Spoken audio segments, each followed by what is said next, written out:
दिल्ली ने टॉस जीत के पहले बैटिंग की और बिकॉज दिल्ली ये मैच हार गई तो बहुत सारे लोग बोल रहे हैं कि नहीं यार तुमने टॉस जीता तो तुमने पहले बैटिंग क्यों ली, तुम्हें तो पहले बॉलिंग करनी चाहिए थी। अगर यही दिल्ली पहले टॉस लेके जीत गई होती तो सब ये बोलते देखो यार दिल्ली कितनी ब्रेव है, रिकी पॉन्टिंग दादा की मास्टर क्लास है, कितना सही कंडीशन को रीड किया एंड ऑल। भाई दिल्ली टॉस जीत के पहले बैटिंग क्यों ली? मैच जीतने के लिए ली, अच्छा स्कोर बोर्ड पे लगाने के लिए ली। बिकॉज आईपीएल में एक ट्रेंड बन चुका है भाई, और ईडन गार्डन्स भी उस ट्रेंड का एक हिस्सा है कि आप टॉस जीतो, आप भले ही चेंज क्यों ना ले लो, लेकिन टॉस जीत के जो टीम पहले बैटिंग करेगी वो बोर्ड पे 200 प्लस लगाएगी एंड इट डजंट मैटर, चाहे साल 2024 ही क्यों ना हो, चाहे टी20 क्रिकेट कितना भी एडवांस क्यों ना हो चुका हो, 200 प्लस हर दिन चेज नहीं होता। 10 में से 5 बार भी 200 प्लस चेज नहीं होता, ये सच्चाई है। सो दिल्ली के इंटेंशन बड़े साफ थे कि इस पिच पे बैटिंग करो, और पिछले दोनों मैच हम पहले बैटिंग करते हुए 200 प्लस बनाते हुए जीते हुए आ रहे हैं। Why to fix something which fucking and broken? और ये फिलॉसफी थी रिकी पॉन्टिंग दादा की और ऋषभ पंत की, एंड ऑब्वियसली दिल्ली ने कंडीशन को मिसरीड किया है, यहां पे किया है, बिल्कुल किया है। टॉस जीत के बैटिंग करना नहीं, उसके बाद जब तुम पिच पे आ गए, सीमर की हल्की फुल्की गेंद लहरा रही थी, स्पिनर्स की बॉल थोड़ी फंस के आ रही थी, ग्रिप कर रही थी, टर्न कर रही थी, तो फिर as a Rishabh Pant, as a Delhi batting unit आपको रीअसेस करना चाहिए था, इंप्रोवाइज, एडजस्ट। यही एक चैंपियन टीम की, बड़े प्लेयर की निशानी होती है भाई। ठीक है, तुम कुछ सोच के आए थे, तुम्हारा कुछ प्लान था कि पावर प्ले में हार्ड जाना है, हार्ड हिटिंग करनी है, ठीक है, तुम्हारे विकेट चले गए, फिर भी तुम टेम्पो में रहेगी, कोई बात नहीं, 2 विकेट चले गए, 3 चले गए, कोई बात नहीं, हम फिर भी अटैक करेंगे, हमारा माइंडसेट 200 प्लस का है। लेकिन एक वक्त होता है मैच में, दो स्ट्रेटेजिक टाइम आउट इसलिए होते हैं भाई, तुम रीस्ट्रेटजाइज करो चीजों को, तुम देखो कंडीशन को, रीअसेस करो कि तुम क्या सोच के आए थे, कंडीशन तुम्हें क्या दिखा रही है, इंप्रोवाइजेशन कहां है, फ्लेक्सिबिलिटी कहां है, एडेप्टेबिलिटी कहां है। ये सारे बड़े फैक्टर होते हैं। तुम्हें क्या लगता है सीएसके जैसी चीजें, फ्रेंचाइजी, मुंबई जैसी फ्रेंचाइजी बस अच्छा क्रिकेट खेल के ही, बड़े बड़े मैच विनर से ही 5-5 ट्रॉफी उठा लेती है? यही फर्क है दिल्ली जैसे और बाकी टॉप फ्रेंचाइज में। इनके पास सिर्फ टैलेंट ही नहीं, टैलेंट तो दिल्ली के पास भी है भाई। पहले श्रेयस अय्यर था, पृथ्वी शॉ था, डिविलियर तक था एक टाइम भी इनके पास, संगकारा तक था, दिलशान तक था इनके पास, सहवाग तक इतने बड़े गंभीर आ गए थे एक वक्त में इनके पास। अभी ऋषभ पंत है तुम्हारे पास, तो स्टब्स जैसा हरामी है, कुलदीप जैसे प्लेयर है, तो टैलेंट की कमी नहीं तुम्हारे पास, टैलेंट तुम्हारे पास भी है। लेकिन ये जो छोटी छोटी चीजें जो अडेप्ट करनी होती हैं, जो सीखनी होती है, इंप्रोवाइज करनी होती है, असेस करनी होती है, तुम इन चीजों मात खा रहे हो। दिल्ली को लगा नहीं यार कोई बात नहीं, 50 पे 4 हो गए, कोई बात नहीं, 60 पे 5 हो गए, 70 पे 5 हो गए, कोई बात नहीं भाई, हमने तो 200 उड़ाने हैं। केयरलेस बैटिंग, चाहे वो स्टब्स हो, चाहे वो ऋषभ पंत हो, चाहे वो अभिषेक पोरेल हो, कुमार कुशाग्रा उसको लेके आए, क्या कुछ किसी ने कुछ नहीं किया। It was fucking flop show. जब तुम्हारा हाईएस्ट स्कोरर कुलदीप यादव हो विद द बैट, तो आप समझ जाओ कि तुम्हारी बैटिंग ने किस लेवल का कचरा किया, किस लेवल का हग है भाई। और दिल्ली के लिए तुम एक अच्छे टेम्पो से आ रहे थे, अच्छे मोमेंटम के साथ आ रहे थे, एंड वंस अगेन यहां से सारे मैच तुम्हारे लिए डू और डाई होने वाले हैं। और फिर बॉलिंग में लिजार्ड विलियम्स भाई वाइड फेंक रहा, नो बॉल फेंक रहा, छक्के पे छक्के खा रहा, जब कैच आ रहा कैच छोड़ रहा, ऐसा लग रहा है कि लिजार्ड विलियम ने कसम खाई थी भाई, अगली बार मैं आईपीएल में नहीं आऊंगा, अगली बार मुझे आईपीएल के टाइम इंडिया की गर्मी में झुलसना नहीं है, क्रिकेट खेलना नहीं है, मैं कैरिबियन जाऊंगा, चिल करूंगा, मुझे आईपीएल से लेना देना नहीं है। बेसिकली आपने अपने पैर पे कुल्हाड़ी मार दी। Lizaad Williams single handedly won this game for KKR. Unfortunately but that's the truth. Delhi के लिए अच्छे संकेत नहीं है वंस अगेन, और मैं दिल्ली से ज्यादा एक्सपेक्ट भी नहीं कर रहा था टू बी ऑनेस्ट। ठीक है, दिल्ली वही कर रहा है जो जिसके लिए दिल्ली जानी जाती है, गलत टाइम पे गलत डिसीजन हो रहा है, आप भुगतोगे इस चीज को। लेकिन केकेआर, मुझे लगता है राजस्थान और केकेआर, ये दोनों टीम्स टफ और आ रही है, ये दोनों टीम प्ले ऑफ आ रही है। ऑर्डर कोई भी हो, केकेआर टॉप पे हो, राजस्थान टॉप पे हो, ऑर्डर हमें पता चल जाएगा पहला दूसरा का, लेकिन ये दोनों टीम्स प्ले ऑफ में आ रही है। केकेआर भाई कितना इंप्रेसिव क्रिकेटर, सुनील नारायण गंभीर के वापस आते, फिर से Sunil Narayan top of the order गया, और फिर एक प्लेयर बैक करना एक चीज होती है। तो लग रहा है कि नहीं यार ये एक्सपेरिमेंट है सुनील नारायण का, बीइंग गौतम गंभीर के एक्सपेरिमेंट ये कर लेता हूं।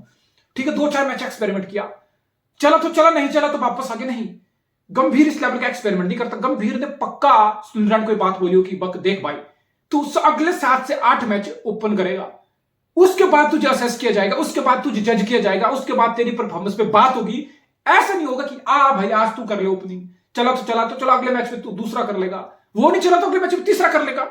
आरसीबी जैसी, दिल्ली जैसी फ्रेंचाइजी इस मॉडल पे ऑपरेट करती है, पंजाब जैसी फ्रेंचाइजी इसी मॉडल पे ऑपरेट करती है और इसलिए स्ट्रगल करती है। इसलिए क्या पास 2 टाइटल है, पंजाब आरसीबी, दिल्ली जैसे फ्रेंचाइजी बस शून्य टाइटल है। पहली बात तो तुम्हें प्लेयर को बैक करना नहीं आता, तुम्हें प्लेयर को कॉन्फिडेंस देने नहीं आता, तुम्हें प्लेयर को क्लैरिटी देने नहीं आती, तुम्हें प्लेयर का पोटेंशियल निकालना नहीं आता। यही फर्क है भाई। It's crazy to think Narayan जैसा आदमी 500+ रन का सीजन लगा रहा है भाई। इट्स क्रेजी टू थिंक कि नारायण जैसा आदमी से सीम बॉलर के सामने की वाली टीम की फट रही है भाई, 6 ओवर में फट के हाथ में आ रही है लिटरली।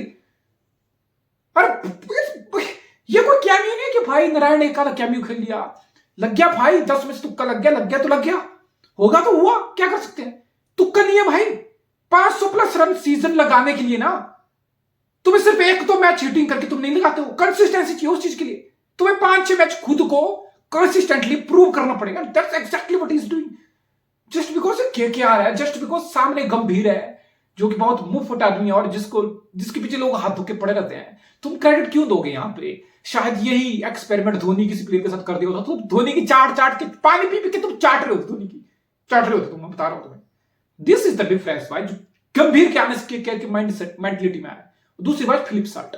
अब मैं फिलिप साल्ट को पिछले 3-4 साल से देखा हूं भाई, 4-5 साल हो गए उसको मुझे देखते हुए, कभी 100 में, कभी बिग बैश लीग में, कभी इंग्लैंड के लिए T20 में, कभी टॉप ऑर्डर में, कभी मिडिल ऑर्डर में। इस बंदे को रेगुलरली मतलब कुछ ना कुछ चांस मिले हैं और इस बंदे ने अपना पोटेंशियल दिखाया है। बट आईपीएल पर वो चीज है ना, आईपीएल वाले तुम्हारी कदर नहीं करते जल्दी, लेकिन क्या ने फिलिप साल्ट की कदर की, बैक किया उसको वो भरोसा, ट्रस्ट, क्लियरिटी, कॉन्फिडेंस दिलाया है। अनदर एग्जांपल ऑफ लीडरशिप कि कैसे प्लेयर को बैक करते हैं। Look at Philip Salt. इस टाइम फिलिप साल्ट वो प्लेयर है ना जो आ रहा है और सामने वाली टीम को 6 ओवर में ही मैच खत्म करके दे रहा है। कम ऑन, किस टीम को फिलिप साल्ट जैसा ओपनर नहीं चाहिए इस time. So another credential of Gautam Gambhir, the leader, the vision he has. Wow, क्या डिजर्व भाई। जब कोई टीम क्रिकेट को इतना इज्जत देती है, जब इतना फुर्सत से, इतना बारीकी से, डिटेलिंग से प्लेयर खिला रही है, उनका पोटेंशियल निकाल रही है भाई, तुम किसी भी फ्रेंचाइजी के फैन हो यार, तुम क्रिकेट के तो फैन हो ना, stand up and applause what Gautam Gambhir and this KKR, the whole squad team, Chandu Pandit and all, they are absolutely putting up a show this season, man. They are a team to love, they are a team to admire, they are a team to respect, they are a team to applaud. KKR, wow, KKR, they are on fire, they are on absolute fucking fire. फिर Russell muscle और रिंकू का तो season लगा ही नहीं अभी तो रिंकू की fire power start नहीं हुई, बिकॉज रिंकू को बहुत बार केकेआर थोड़ा ऊपर खिलाने की कोशिश कर रहा है, लेकिन फिर वही ना, रिंकू को अब भी हमने एक फिनिशर वाले एलिमेंट में देखा है। अभी हमने रिंकू की स्पार्क पिछले 2-3 सीजन में 15 ओवर के बाद वाली देखी है कि रिंकू एक भयंकर फोड़ने वाला प्लेयर है। लेकिन जब रिंकू थोड़ा ऊपर प्रमोट हो रहा है तो रिंकू भी थोड़ा कंफ्यूज दिख रहा है, रिंकू उतना कंफर्टेबल नहीं दिख रहा। इट्स लाइक रिंकू सोच रहा है यार अभी 10 ओवर पड़े, मैं कौन सी गेम से खेलूं, क्या मैं रन बॉल अपनी गेम को अप्रोच करूं, क्या मैं आते ही पहली बॉल से स्लॉग करना स्टार्ट कर दूं, मैं कौन सी गेम खेलूं। तो अब फिर रिंकू के दिमाग में उस चीज को लेके थोड़ी कंफ्यूजन है, लग जाता पता जब टॉप ऑर्डर में खेलने आ रहा है, प्रमोट हो रहा है, वो इज स्टक इन बिटवीन कि क्या करूं। तो ये clarity, I hope young player है, थोड़ा उसको ऊपर प्रमोट हुआ है तो गंभीर से बात करके, चंदू पंडित से बात करके, I think he will be fine, he will be okay. I would still love to see Rinku in the world cup squad में। फिर रिंकू की फायर पावर जब आएगी तो सोचो इस टीम में कितना और एडिशन होगा। रसल द मसल जिस तरीके से खेल रहा है, इस टीम को कितनी स्ट्रेंथ मिल रही है। वेंकटेश अय्यर, दोनों अय्यर, श्रेयस अय्यर, वेंकटेश दोनों कंट्रीब्यूट कर रहे हैं। So there not many, there is absolutely no problem with this team. और फिर तुम्हारा 24 करोड़ का आईपीएल की हिस्ट्री का सबसे महंगा बॉलर और सबसे महंगी इकोनॉमी से जा रहा है बंदा, कल भी 3 ओवर 43 रन, एक ऐसी पिच जहां पे वैभव बरोड़ा, हर्षित राणा 2-2 विकेट ले रहे हैं 6 की इकोनॉमी से। कौन प्लेयर है दोनों? अनकैप्ड प्लेयर्स, इंडिया तक के लिए कंसीडर नहीं हुआ अभी तक ये सिलेक्शन के लिए प्लेयर। तो 2 अनकैप्ड प्लेयर तुम्हारे लिए इतना स्टेप अप कर रहे हैं और 24 करोड़ का हीरा लिटरली पानी की तरह पैस रन बहाए जा रहा है। तुम जस्ट इमेजिन करो जब ये केकेआर और मिचेल स्टार्क अपने थोड़े बहुत रडार में आ जाएगा ना प्लेऑफ तक, business end of the tournament, तो फिर इस बॉलिंग में कितना खौफ होगा। अभी तो मिचेल स्टार्क हग रहा है, इस टीम में बिल्कुल कमी है। फिर वरुण चक्रवर्ती भाई, 12 करोड़ में वरुण चक्रवर्ती को केकेआर ने रिटेन किया है। आरसीबी जैसी फ्रेंचाइजी, 0 टाइटल वाली, उनको 6 करोड़ की हिम्मत नहीं होती चाहल जैसे स्पिनर को बिड करने के लिए। 6 करोड़ की हिम्मत नहीं होती। इतना बड़ा प्लेयर, आईपीएल का बेस्ट बॉलर, बेस्ट स्पिनर चाहल, उनके लिए खेला हुआ प्लेयर, उसके लिए 6 करोड़ जाने की तुम्हारी हिम्मत नहीं होती। That's RCB for you. और फिर एक केकेआर है जो 12 करोड़ में रिटेन किया भाई, वरुण चक्रवर्ती को रिटेन किया। और इस सीजन देख लो भाई, पिछला सीजन देख लो, वरुण चक्रवर्ती का बहुत एवरेज सीजन था। कोई और फ्रेंचाइजी होती है, चल भाई चल, निकल, साइड हो जा, 2-4 करोड़ फिर से ऑक्शन में तेरे पीछे आ जाएंगे, 12 करोड़ तेरे पे खर्च नहीं पाए, तू रिटेन नहीं होगा। नहीं, केकेआर ने वरुण चक्रवर्ती को रिटेन किया। इस बार के 8 या 9 मैच उठा लो, वरुण चक्रवर्ती कभी 3 ओवर, कभी 40 रन, कभी 4 ओवर, कभी 40 रन, 50 रन। वरुण चक्रवर्ती बिल्कुल आउट ऑफ फॉर्म, बिल्कुल बैंक एवरेज और बिलो एवरेज। कल वरुण चक्रवर्ती क्या किया? 4 over 16 run, 4 wicket, fucking 4 wickets. Match जिता दिया कल वो तुम्हारे लिए, मैच जिता दिया, तुम्हें प्लेऑफ की तरफ लेके चला गया। ये होता है कोचिंग की क्रेडेंशियल, ये होती है मैनेजमेंट की स्पाइन, ये होती है मैनेजमेंट का रोल प्ले करना, प्लेयर को बैक करना, ट्रस्ट देना। सीखो सारो बाकी हरामी फ्रेंचाइजी जो तुम नीचे से टॉप कर रही हो ना, आरसीबी, पंजाब, डीसी, हर साल प्लेऑफ आते हैं तो तुम्हारा सीजन खत्म होने की तरफ जाता है। तो ये चीजें हैं जो तुम्हें सीखनी पड़ेंगी। अरे वही है, हर साल आईपीएल आएगी, कोई 5वां टाइटल जीतेगा, कोई 6ठा जीतेगा, कोई 3रा जीतेगा, कोई 4था जीतेगा। तुम साला भिखारियों की तरह बस मांगते रहोगे, अरे अनलक्की रह गए, अरे ये रह गया, not our year. Not our year क्या होता है भाई? साल बनाना पड़ता है, टाइटल जीते नहीं जाते। स्पोर्ट्स में टाइटल जीते नहीं जाते, स्पोर्ट्स में टाइटल छीने जाते हैं। केकेआर ने जो 2 टाइटल छीने थे ना, एक बार प्राइम सीएसके को फाइनल में रहा था, एक 2014 में प्राइम पंजाब थी, वो प्राइम पंजाब मैक्सवेल वाली, याद करो, साहा जैसे बंदे 100 मार रहे थे वहां बेंगलुरु में, 200 प्लस कैरोन टारगेट था। तो टाइटल जीते नहीं जाते, टाइटल छीने जाते हैं।